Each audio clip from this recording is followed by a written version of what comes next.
What's up guys, I am back to streaming on Twitch. I'll be live today when this video goes live for a few hours making my Crota loadouts. And I'll be streaming on Friday too, so if you don't catch today's stream, make sure to follow for day 1 on Friday. And in this video, we'll be going over swords now. Are they finally worth using again with all the changes they received this season? They haven't been meta for damage in years. They've only been used for movement, and I want to see if that's finally changed and they're finally worth using again.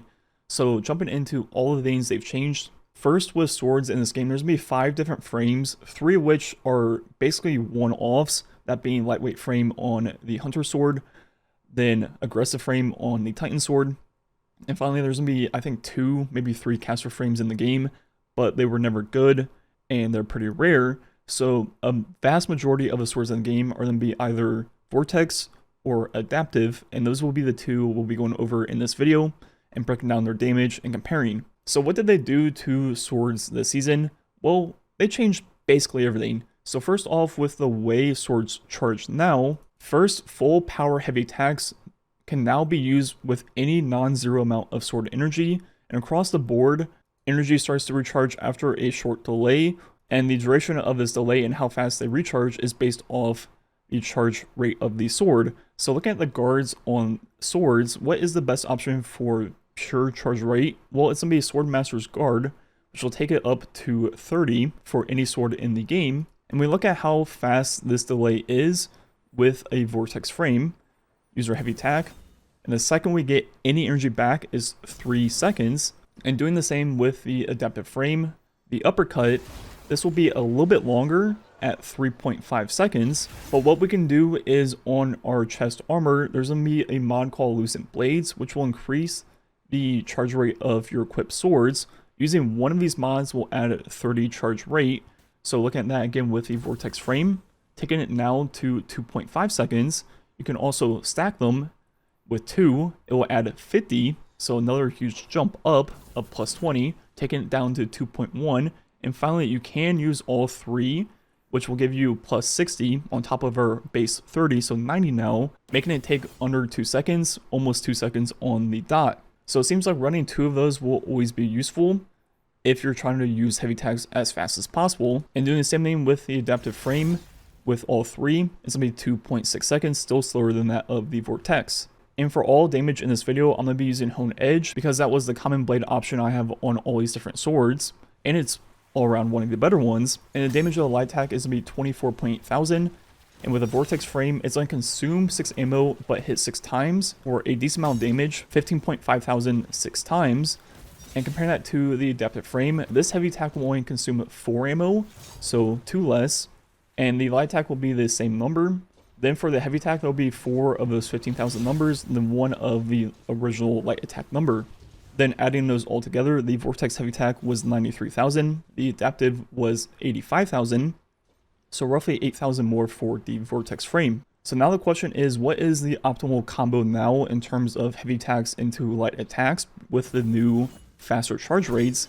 So with the Vortex frame, as you'll see, you need to do 2 light attacks before you start getting any of the energy back. So the combo now is heavy attack into 2 light attacks, and you can do that over and over again. And doing the same thing with the adaptive frame, this one will require 3 light attacks for the combo. So look at DPS of those 2 things. The Vortex is actually lower at 62.6 thousand, while the adaptive is higher at 64.2, which kind of doesn't make sense because the Vortex frame did more damage and the overall charge time was quicker, but that is because the light attacks of swords are pretty good in terms of damage and DPS. Just doing straight light attacks is almost 56,000, which isn't that much lower than adding in the heavy attacks. And overall with the adaptive frame, even though the whole cycle takes longer, the actual animation of the heavy attack is quicker, which means you can fit in another light attack, netting an overall slightly higher DPS. And if we look at the total damage output of the swords, the Vortex holds 59, while the adaptive holds 60. And this won't matter too much in terms of how many combos you can do. With the Vortex, it'll be 8 at 1.1 million damage, while the adaptive, you'll be able to do 10, which will be 1.6 million. And the huge difference here is because the Vortex heavy attacks take 6 ammo while the adaptive is only 4, and just once again the fact that if you just purely do light attacks, it's almost 1.5 million anyways, So adding in the heavy attacks doesn't really greatly increase your total damage. It actually reduces it by a lot with the vortex. And if we add perks into this conversation, I don't have the most swords ever because they weren't really meta recently, but just looking through the ones I have in the database, it seems on the left, the only perk that will greatly like change combos on the sword will be Duelist Trance, which will give you plus 60 of charge rate, resistance, and endurance, which is all around a very good perk now. And this will change the combo on Vortex Frames. Now you can do one heavy attack into one light attack and already have the ability to do another heavy attack, so reducing the combo from 2 light attacks down to 1. But with adaptive frames, the charge rate, even with the max 100 charge, is still slow enough where you still need 3 light attacks to do the combo, just because of how fast the animation is. So this combo hasn't changed at all, and just running the 3 Lucent Blades is more than enough. Or you could potentially run this perk and then drop some of the mods, whatever combination works, but the end result is still the same. But now with this slightly faster Vortex combo, the DPS is a little bit higher at 65.6 thousand, overtaking that of the adaptive, but you will be lighting your ammo on fire doing this combo, with every heavy attack taking 6 ammo. And for damage perks, the one that still seems the best overall will be Whirlwind Blade. You could use something like Surrounded if you are surrounded, but for most boss fights, this will always be there and easy to use. This will be 3% per stack up to times 10 for a net of 30. And once you get that up and going, the DPS will go up to 85 and 83.5 thousand. So overall, is sword DPS like some top DPS option now?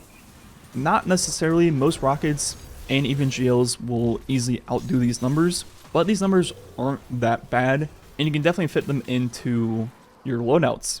And the final thing about swords is the way that you can block with them now.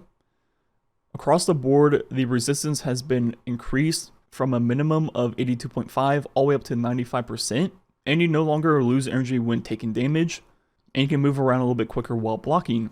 And overall, you'll quickly find that using any combination of the guard stats is, you basically just don't take damage. I mean, 82.5 at the lowest is already obviously extremely high. Pairing that with any other resist in the game, you just simply don't take damage. And we look at some of the different guard options you can run.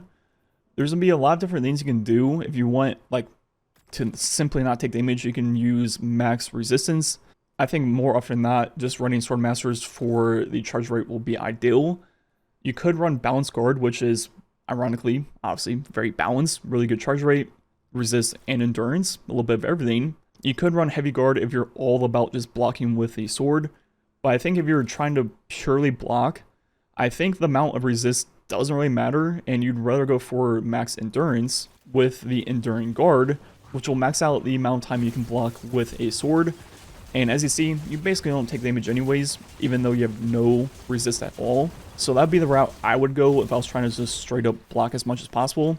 But I don't think using one of those guards would be worth over Sword Masters for the DPS combos.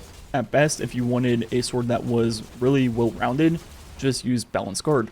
So are swords finally worth using again? Well, in terms of pure DPS, I'm not going to be running this in like a raid boss fight by any means. I don't think there's any swords that are that good of DPS to be considered in that category. But depending on some boss fights in the game, these could be pretty good options.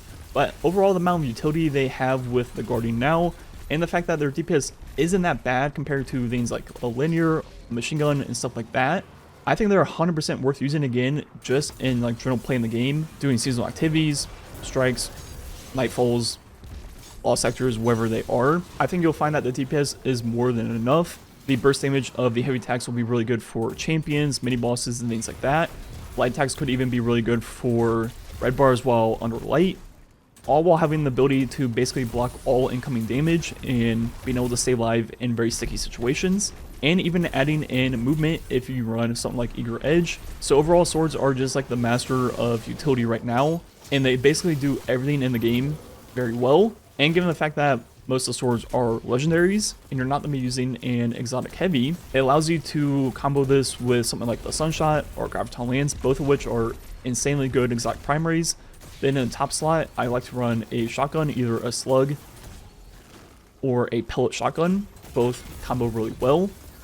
And overall, the loadout of shotgun, graviton lance, and sword is pretty well balanced and feels really, really good. So yeah, I think that's gonna be it for the video. Let me know what you think about swords down below. The rest video might be some gameplay from the seasonal activity. Like usual, thanks for watching. Catch you guys next time.